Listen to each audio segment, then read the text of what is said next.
மிஜாம் புயல் வந்தது. அப்ப சென்னை மாநகரத்தில் பல இடத்துல தண்ணி தேங்கி அப்படியே குட்டை போல் காட்சி அளிக்குது. அப்ப ஒரு பெண்மணி நடந்து போறாங்க. அப்ப அந்த பெண்மணி சொல்றாங்க, ஸ்டாலின் ஆட்சி என்ன சொல்றாங்க, ஸ்டாலின் தான் வராரு, நீச்சல் அடிக்க விட்டுட்டாரு. ஸ்டாலின் தான் வராரு, நீச்சல் அடிக்க விட்டுட்டாரு. ஆனா இப்ப அந்த புயல் பெஞ்சல் புயல், இதுல ஸ்டாலின் பேசுறார், இந்த சென்னை மாநகரத்தில் 8 சென்டிமீட்டர் மழை தான் பெஞ்சது, தானா 6-7 மணி நேரத்தில் வடிஞ்சு போயிடும். திரு ஸ்டாலின் பேட்டி கொடுக்கிறார், 24 மணி நேரத்தில் சென்னை மாநகரத்தில் இருக்கின்ற வீதியில் இருக்கின்ற நீரெல்லாம் வெளியேற்றப்பட்டு விட்டோம் என்று பேட்டி கொடுக்கிறார். அடுத்த நாளே கனமழை பொழிஞ்சு விழுப்புரம் மாவட்டம், கடலூர் மாவட்டம், கள்ளக்குறிச்சி மாவட்டம் தண்ணியில தத்தளிச்சுட்டு இருந்தது. 24 மணி நேரத்தில் தண்ணி வெடிக்க வேண்டியதானே, முடியல. இன்னும் தண்ணி வெடியல. இன்னும் விழுப்புரம் நகரத்துல பல இடத்துல தண்ணி வெடியிலன்னு சொல்லிட்டு இருக்கிறாங்க. நேற்றைக்கு பழுந்த மழை தூத்துக்குடி, திருநெல்வேலியில எல்லாம் வீட்டுல தண்ணி பூந்து மிதந்துகிட்டு இருக்குது. அங்க போய் இந்த கனிமொழி அம்மா சொல்லணும், நாம் இருமாப்போட பேசுறேன் அப்படின்னு சொன்னா என்ன மக்கள் கொடுப்பாங்க, வரவேற்பு கொடுப்பாங்கன்னு மக்கள் புரிஞ்சுக்குவாங்க. அங்க போய் பேச தூத்துக்குடியில் எனக்கு இடுப்பு தண்ணி நிக்குது வீட்டுக்குள்ள, யாரும் போய் பார்க்க முடியல. அலட்சியம், தூர் வாரன் சொல்லுகின்ற ஒதுக்கீடு செய்கின்ற அந்த நிதியெல்லாம் அள்ளிட்டு போயிடறான், எங்கேயும் தூர் வரல. அதனால நகரத்தில் பெய்கின்ற மழை நீர் வடியில. அதோட இந்திய வானிலை ஆய்வு மையம் ரெட் அலர்ட் கொடுக்கிறாங்க 5 மாவட்டத்துக்கு, கிருஷ்ணகிரி மாவட்டம், திருநெல்வேலி மாவட்டம், கடலூர் மாவட்டம், விழுப்புரம் மாவட்டம், கள்ளக்குறிச்சி மாவட்டத்துக்கு ரெட் அலர்ட் கொடுக்கிறாங்க. ரெட் அலர்ட் கொடுப்பதனுடைய நோக்கம் மாநில அரசு விழிப்போடு இருக்க வேண்டும், முன்னெச்சரிக்கை நடவடிக்கை எடுக்க வேண்டும். அதற்கு தான் ரெட் அலர்ட் கொடுக்கிறாங்க. ஆனா இன்னைக்கு திரு ஸ்டாலின் தலைமைக்கு அரசாங்கம், திரு ஸ்டாலின் அவர்கள் கும்பகர்ணம் போல தூங்கிட்டு இருக்கார். கனமழை கடுமையாக பெய்தது, முன்னெச்சரிக்கை நடவடிக்கை இந்த அரசு எடுக்காத காரணத்தினாலே தென்பெண்ணை ஆறு அந்த அணை நிரம்பி, சாத்தனூர் அணை நிரம்பி நள்ளிரவு அதிகாலை 2:45 மணிக்கு அறிவிப்பு கொடுத்துட்டு 3 மணிக்கு திறந்து விட்டான் தண்ணி. ஆனா அறிவிப்பு கொடுத்துன்னு சொல்றாங்க. ஆனா கொடுக்கப்பட்ட அறிவிப்பு 2ஆம் தேதி அதிகாலை 2:45 மணி, திறந்து விட்டது அதிகாலை 3 மணி. சாத்தனூர் அணையிலிருந்து 1,68,000 அடி திறந்து விட்டுட்டீங்க. முன்னறிவிப்பு இல்லாத காரணத்தினாலே கள்ளக்குறிச்சி மாவட்டம், விழுப்புரம் மாவட்டம், கடலூர் மாவட்டம், தென்பெண்ணை ஆற்றின் கரையோரம் இருந்த கிராமங்கள் எல்லாம் அந்த குடியிருப்புக்குள்ள வெள்ளம் புகுந்து மக்கள் வெளியே வர முடியாத ஒரு சூழ்நிலை. விழுப்புரம் நகரம் தண்ணியில தத்தளிச்சிட்டு இருக்குது, கடலூர் நகரம் தண்ணியில தத்தளிச்சிட்டு இருக்குது. இப்படி திறமையற்ற அரசாங்கம் நாட்டை ஆண்டு கொண்டிருக்கின்ற காரணத்தினாலே இன்றைக்கு மக்கள் வெள்ளத்திலே மிதந்து கொண்டிருக்கின்ற காட்சி தொலைக்காட்சியிலே பார்த்தோம்.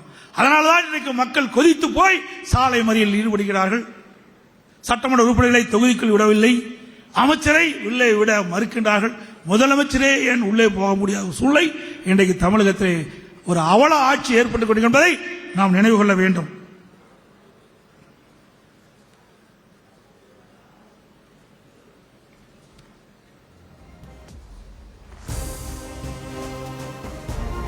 (234) தொகுதியிலும் ஜனவரி மாதம் இறுதியில் நான் சுற்றுப்பயணம் மேற்கொள்வேன் என்பதை இந்த நேரத்தில் தெரிவித்துக் கொள்கிறேன். இங்கே வந்திருக்கின்ற ஒன்றிச்சால், நகரச்சால், பேருச்சால், பகுதிச்சால், மாவட்ட கழக சால் மூலமாக 234 தொகுதியிலும் தமிழ்நாடு முழுவதும் சூறாவளி சுற்றுப்பயணம் சென்று மக்களை சந்தித்து இந்த ஆட்சியுடைய அவலங்களை எடுத்து சொல்லுவோம். நான் உங்களுக்காக இரவு பகல் பாராமல் பணியாற்றிக் கொண்டிருக்கின்றேன்.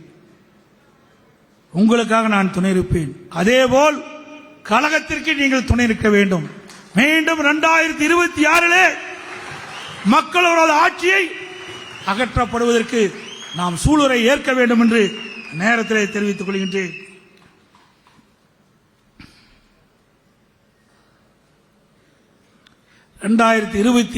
ஆண்டு நமக்கு ஒரு பொற்காலம் காத்துக் கொண்டிருக்கின்றது.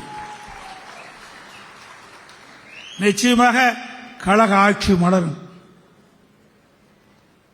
அதற்காக அடுத்த 2026 சட்டமன்ற தேர்தலிலே அனைத்து இந்திய அண்ணா திராவிட முன்னேற்ற கழகம் ஆட்சிக்கு வர வேண்டும் என்று பேசும் பொருளாக்க வேண்டும். நீங்கள் அத்தனை பேரும், நான் ஏற்கனவே குறிப்பிட்டேனே, திராவிட முன்னேற்ற கழக அவலங்களை எடுத்து சொல்லுங்கள். அனைத்து இந்திய அண்ணா திராவிட முன்னேற்ற கழக ஆட்சியில் போடப்பட்ட திட்டங்களை நாட்டு மக்களுக்கு எடுத்து சொல்லுங்கள், புரிய வையுங்கள். மக்கள் மனதிலே அண்ணா திமுக ஆட்சிக்கு வர வேண்டும் என்ற நிலையை நீங்கள் உருவாக்கி காட்டுங்கள் என்று அன்போடு இந்த நேரத்தில் கேட்டுக்கிறேன். அதோட கூட்டணி நிச்சயமாக உறுதியாக அத்தனை பேரும் எதிர்பார்க்கின்ற கூட்டணி அமையும்.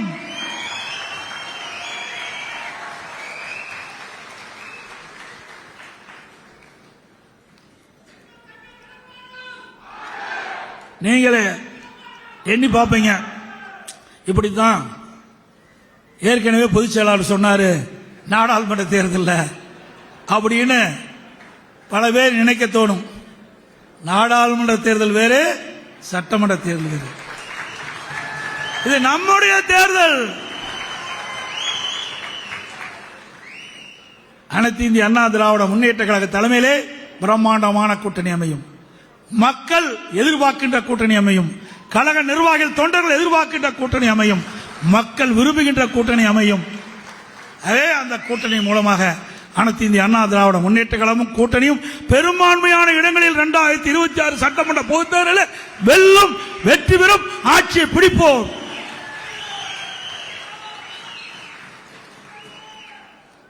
கடந்த கால ஆட்சி வேறு, 2026 வருகின்ற ஆட்சி வேறு விதமாக இருக்கும்.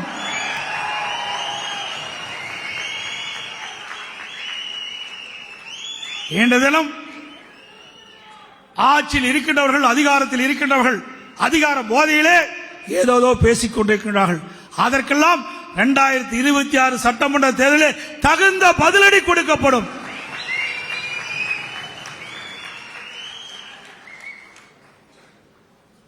(2026) தேர்தல் குடும்ப ஆட்சிக்கு முற்றுப்புள்ளி வைக்கின்ற தேர்தலாக இருக்கும். என்ன திரு கருணாநிதி குடும்பம் என்ன மன்னர் குடும்பமா?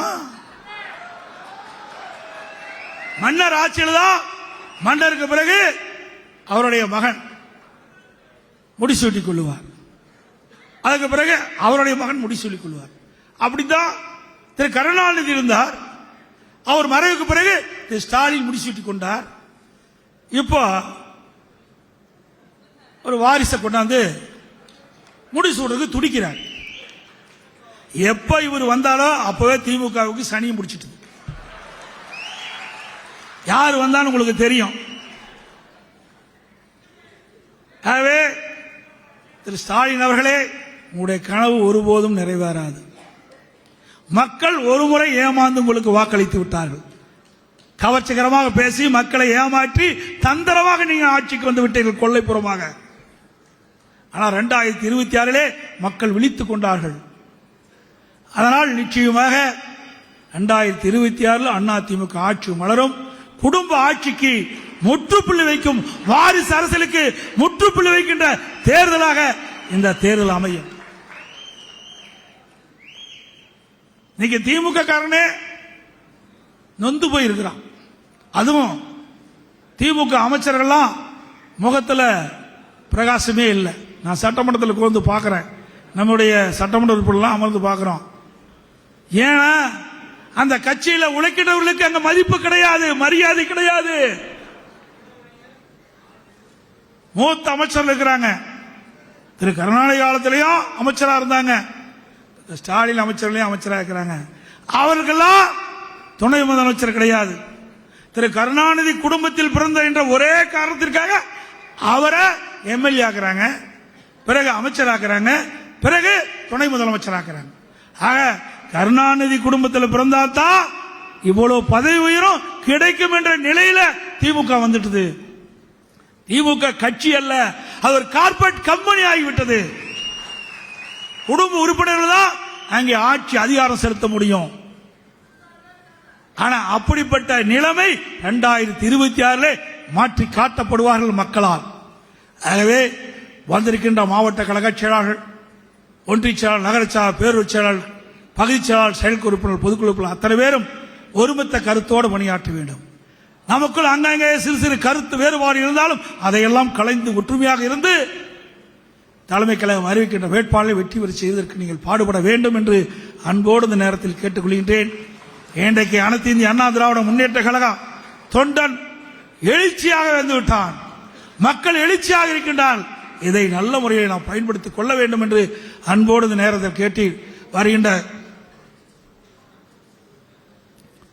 பொதுக்குழு உறுப்பினர்கள் அத்தனை பேரும் இன்றைக்கு சிறப்பு அழைப்பாளர்களும் இன்றைக்கு வீடு செல்லுகின்ற பொழுது பத்திரமாக வாகனத்தில் செல்ல வேண்டும் என்று அன்போடு இந்த நேரத்தில் கேட்டுக்கிறேன்.